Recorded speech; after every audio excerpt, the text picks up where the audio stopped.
Rajeev Chandrasekhar BJP. സംസ്ഥാന അധ്യക്ഷനായി എത്തിയതിനു ശേഷം മുന്നിലെത്തുന്ന ആദ്യ വെല്ലുവിളിയാണ് നിലമ്പൂർ നിയമസഭാ തെരഞ്ഞെടുപ്പ്. അധ്യക്ഷൻ എന്ന നിലയിൽ നിലമ്പൂരിൽ മിന്നും പ്രകടനം രാജീവ് ചന്ദ്രശേഖർ കാഴ്ചവെക്കുമെന്ന് പ്രതീക്ഷിച്ച ബി.ജെ.പി. പുത്രന്മാർക്ക് തെറ്റി. നിലമ്പൂരിൽ മത്സരിച്ചിട്ട് കാര്യമില്ല എന്ന നിലപാടിലാണ് രാജീവ് ചന്ദ്രശേഖർ ഉള്ളത്. കെട്ടിവെച്ച കാശ് പോലും കിട്ടാത്ത മണ്ഡലം എന്നാണ് ബി.ജെ.പി. സംസ്ഥാന അധ്യക്ഷൻ നിലമ്പൂരിനെ വിശേഷിപ്പിച്ചത്.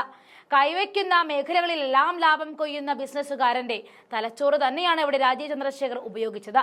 ഇക്കഴിഞ്ഞ വർഷങ്ങളിൽ പാലക്കാട് ഒഴികെ ബി.ജെ.പിക്ക് ഏത് മണ്ഡലത്തിലാണ് വിജയപ്രതീക്ഷ ഉണ്ടായിരുന്നത് എന്ന ചോദ്യവുമായിട്ടാണ് ബി.ജെ.പിക്കുള്ളിലെ രാജീവ് വിരുദ്ധർ ചോദിക്കുന്നത്. തൃക്കാക്കരയിലും പുതുപ്പള്ളിയിലും ആലത്തൂരിലും എല്ലാം ജയപ്രതീക്ഷ 0% ബി.ജെ.പി. മത്സരിച്ചു. പിന്നെ എന്തുകൊണ്ട് നിലമ്പൂരിൽ മാത്രം മാറി നിൽക്കുന്നു എന്നും ചോദിക്കുന്നുണ്ട്. ജയപ്രതീക്ഷയുള്ള മണ്ഡലത്തിലാണ് മത്സരിക്കുന്നത് എന്ന തീരുമാനമുണ്ടെങ്കിൽ വരുന്ന നിയമസഭാ തെരഞ്ഞെടുപ്പിൽ കേരളത്തിലെ എത്ര സീറ്റുകളിൽ ബി.ജെ.പി. മത്സരിക്കുമെന്ന ചോദ്യവും വിമർശകർ ചോദിക്കാൻ മറന്നില്ല. എന്തായാലും നിലമ്പൂരിനെ ചുറ്റിപ്പറ്റി ആശയക്കുഴപ്പം തുടരുകയാണ്. മത്സരിച്ചില്ലെന്നും തദ്ദേശീയ തെരഞ്ഞെടുപ്പിനുള്ള മുന്നൊരുക്കം തുടരണമെന്ന നിലപാടിൽ ഉറച്ചു നിൽക്കുകയാണ് സംസ്ഥാന പ്രസിഡന്റ് രാജീവ് ചന്ദ്രശേഖർ. എന്നാൽ ജയിച്ചില്ലെങ്കിലും മത്സരിക്കണമെന്നാണ് മറ്റ് നേതാക്കൾ പറയുന്നത്. ഇതേ അഭിപ്രായമാണ് എൻ.ഡി.എ ഘടകകക്ഷികൾക്കുമുള്ളത്. ചുരുക്കി പറഞ്ഞാൽ പുതിയ സംസ്ഥാന അധ്യക്ഷൻ പാർട്ടിക്കുള്ളിൽ ഒറ്റപ്പെടുന്ന കാഴ്ച കണ്ടുവരികയാണ്.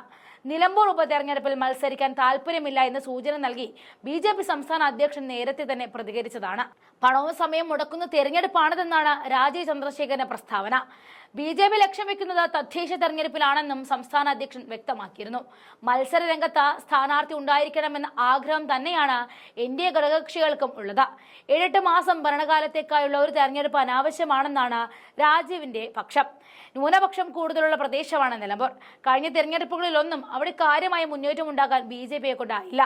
ബി.ജെ.ഡി.എസ് പോലെയുള്ള സഖ്യകക്ഷികളെ സ്ഥാനാർത്ഥിയാക്കുന്ന കാര്യം പരിഗണിക്കുമെന്നും ബി.ജെ.പി. സംസ്ഥാന അധ്യക്ഷൻ പറയുകയാണ്.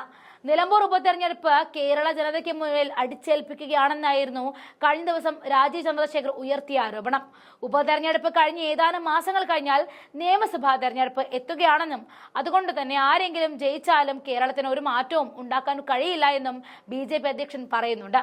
എന്തായാലും നിലമ്പൂർ ബി.ജെ.പിയെ സംബന്ധിച്ചിടത്തോളം ഒരു രീതിയിലും ചലനമുണ്ടാക്കാൻ സാധിക്കുന്ന മണ്ഡലമല്ല എന്ന ബോധ്യം നേതാക്കന്മാർക്കുണ്ട്. കഴിഞ്ഞ തെരഞ്ഞെടുപ്പുകൾ നൽകിയ അനുഭവ പാഠത്തിൽ നിന്നുമാണ് ഇത് പറയുന്നതും. കഴിഞ്ഞ നിയമസഭാ തെരഞ്ഞെടുപ്പുകൾ പാർട്ടി ഏറ്റവും പിന്നിൽ പോയ മണ്ഡലങ്ങളിൽ ഒന്നാണ് നിലമ്പൂർ. 2016 നിയമസഭാ തെരഞ്ഞെടുപ്പിൽ ബി.ജെ.ഡി.എസ് ആണ് ഇവിടെ മത്സരിച്ചത്. അന്ന് 12,000-ലധികം വോട്ട് പിടിച്ച ബി.ജെ.പിക്ക് പക്ഷേ കഴിഞ്ഞ തെരഞ്ഞെടുപ്പിൽ 4,000 വോട്ടുകൾ നഷ്ടമാകുന്ന സാഹചര്യമുണ്ടായി. വെറും 8,000-ൽ പരം വോട്ടാണ് 2021 നിലമ്പൂരിൽ നിന്നും ബി.ജെ.പി. പിടിച്ചെടുത്തത്. അതുകൊണ്ട് തന്നെ വോട്ട് വിഹിതം 15,000-ലെങ്കിലും എത്തിക്കാൻ സാധിച്ചാൽ അത് രാജീവ് ചന്ദ്രശേഖരന്റെ നേട്ടം തന്നെ.